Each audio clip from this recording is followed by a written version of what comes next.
Hello students, myself Pallavi Jaspal. Here in this video, we will discuss the topic Fourier series. First of all, as we know that signal is of two types. First, continuous time signal, second, discrete time signal. In order to analyze continuous time signal, we generally have transformation method, Fourier series, Fourier transform, Laplace transform. In order to analyze discrete time signal, we have the transformation technique like discrete time Fourier transform, discrete Fourier transform, Z transform. All these methods are actually a transformation method. What is transformation method here? In order to convert our time domain representation of signal into frequency domain representation of signal, then we can use all these methods. All these are method are used to convert time domain signal into frequency domain. All these methods are used to convert time domain signal into frequency domain signal representation. Here, as we know, we have two type of representation of signal. First, time domain representation, second, frequency domain representation. And in case of time domain representation, a signal is a time varying quantity. Here, in case of time domain representation, the signal is a time varying quantity. In case of frequency domain representation, obviously our signal is represented by frequency spectrum, and hence in order to have a frequency spectrum of any signal, we generally use all these method, which is Fourier series, Fourier transform, Laplace transform, discrete time Fourier transform, discrete Fourier transform, Z transform. All these are the method to use the frequency spectrum of any time domain signal. Now, what is Fourier series? As we already discussed, Fourier series is a transformation technique with the help of which we can convert or transform time domain signal into frequency domain signal. Here, as per the definition, it is used to get frequency spectrum of a time domain signal, and the important condition required in Fourier transform is the signal must be in periodic in nature. In order to use this method, the main condition required is signal must be periodic in nature. Signal must be periodic in nature. Then only we can have Fourier series method to be applied for frequency spectrum. Now, as you can see from this particular figure, what we have to do with the help of frequency series method, first of all we have to provide time domain signal, and with the help of Fourier series method we get frequency domain signal. So here, if there is example for Fourier series representation, as this is nothing but a square wave signal. This is the time domain representation. Here we have the time period of this particular signal, and this particular signal is a time domain representation of square wave signal, and this is nothing but a frequency spectrum of square wave signal, that is frequency domain representation of time domain signal. Here we have the expression for Fourier series representation of signal square wave.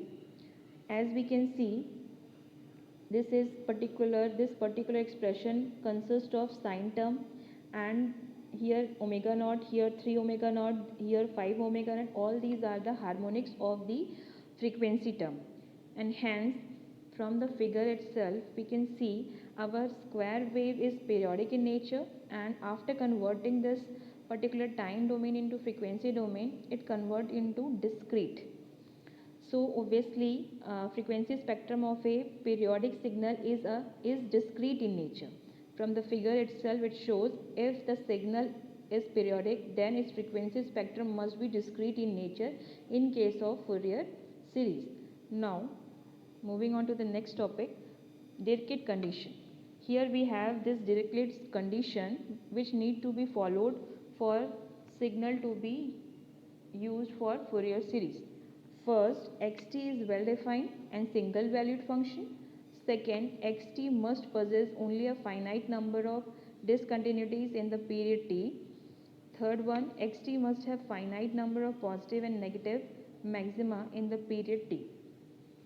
Now, there are few methods to be used in Fourier series, which is trigonometrical Fourier series method, exponential Fourier series method. Here first we discuss trigonometrical Fourier series method.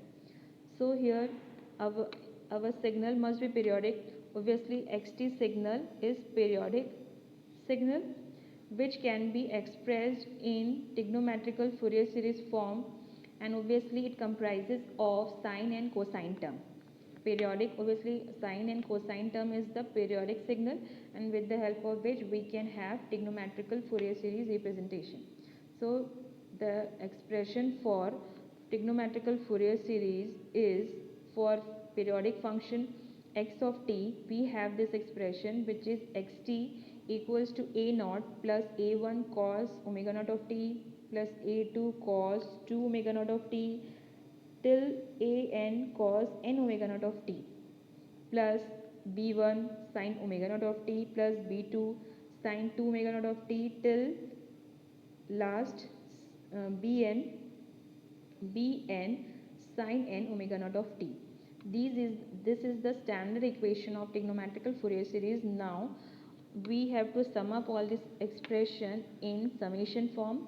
We get this expression. Here we have the expression which is xt equals to a naught plus summation n equals to 1 to infinity. Here our series will go, as this is periodic in nature, hence our series must be from 0 to infinity. It starts from 0 till infinity. Hence the summation must be n equals to 1. Obviously we have taken 0 value, so we start with 1. N equals to 1 to infinity, and here we have the formula an cos n omega naught of t plus bn sin n omega naught. If we open this series, we get these expressions, and this particular signal periodic function must be from the range t naught to t naught plus t. Here we have the range of t is t naught to t naught plus t. Here t is nothing but a time period of the signal. An and bn is the coefficient. Now omega, what is omega naught? Omega naught here is the fundamental frequency, and consequent twice of omega naught, 3 omega naught, all these are the harmonics of the omega naught, which is nothing but a fundamental period. As this expression is expressed for the series t naught to t naught plus capital T, that means for one period only, for one period, for one period only. That means it described, this equation is described for one period only. But as you know, now we will discuss the formula for a naught, b naught, and a and bn. Now moving on to the next page, as we have expression an bn, so if we put n equals to 0, we get a naught and we get b naught. But as you know from the previous equation, we have all this term. A naught term consists of cos and b term consists of sine. And as you know, cos 0 is equals to 1, but sine 0 is 0. Hence here when we put an cos n omega naught, when we put we have two equation bn sin n omega naught of t. Here we have two equations, an cos and bn sin. So when we put n equals to 0, so here in first case what we get, a0, and cos n, in place of n we put 0, then it become a cos 0. Cos 0 is equals to 1. That means this must be a0 only. But in case of bn, when we put n equals to 0, we get b naught, but sin 0 is nothing but a 0. Hence we get 0 in case of b. That's why only a naught is exist, b naught is not exist in this trigonometrical Fourier series representation. So b naught is not exist in this expression.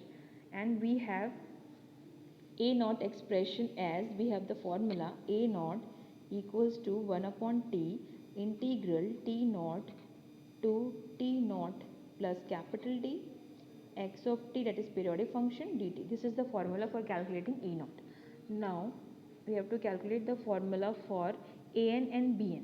As you know, a naught is nothing but a average value or dc component of xt over the interval 0 to t, only one interval. Now we have to calculate, as already said, b naught equals to 0 in this trigonometrical Fourier series representation. Now we have to elaborate the formula for an. We have the formula for an equals to 2 by t integral t naught to t naught plus t cos n omega naught. It can also be written like this. Obviously t naught is somewhere 0, so in place of t naught, when we put 0, then we get this expression 0 to t xt cos n omega naught of dt. Now for calculating bn, we have bn 2 by t integral t naught to t xt sin n omega naught of dt, and when we put t naught equals to 0, then we get this expression bn 2 by t integral 0 to t xt sin n omega naught of t dt. This particular derivation, this particular expression is for 0 to t. Its interval must be for 0 to t. But as we know, our function xt is periodic in nature. Hence, it is repeated particular period time t. It will be repeat again and again with respect to the time period t. So, we can have our range from minus infinite to infinite. So, this particular formula of 0 to t interval, all this formula of 0 to t interval is similar to the interval for 0 to 0 minus infinite to plus infinite. Both the time interval having same representation of the a and b and formula. So next page, here for periodic function xt, when we have a period minus infinity to plus infinity, then we have the formula like xt equals to a naught plus summation n equals to 1 to a n cos n omega naught of t plus b n sin n omega naught of t, and we have the formula for a naught, which is 1 upon t integral t naught plus t xt dt, and we have the formula 1 upon t integral xt dt, and in place of a n, 2 by t integral 0 to t naught of t xt cos n omega naught of t dt, and similarly we have this formula, and for bn 2 by t integral t naught plus t xt sin n omega naught of t dt. So this is the formula. Now there is a symmetrical condition in Fourier series which need to be discussed for solving the numerical in case of Fourier series. Here first, when the function xt is even, that means xt must be equals to x of minus t. In this case, as we can see from the figure, this is square wave and this is nothing but a sawtooth wave. So here we can see that here our waveform is even function, because it shows that even function shows that it is symmetrical with respect to the y-axis. This is our y-axis, and its value in right side as well in left side, both are equal. Hence it is symmetrical with respect to the y-axis in case of even function. And in Fourier series representation of an even function, when our xt signal is even, then in case of Fourier series only cosine term exists. In this case only cosine term, that means all the sine term in case of even function xt, sine function are 0. That does not exist. Only cosine term exists. That means a n term exists but b n terms are 0.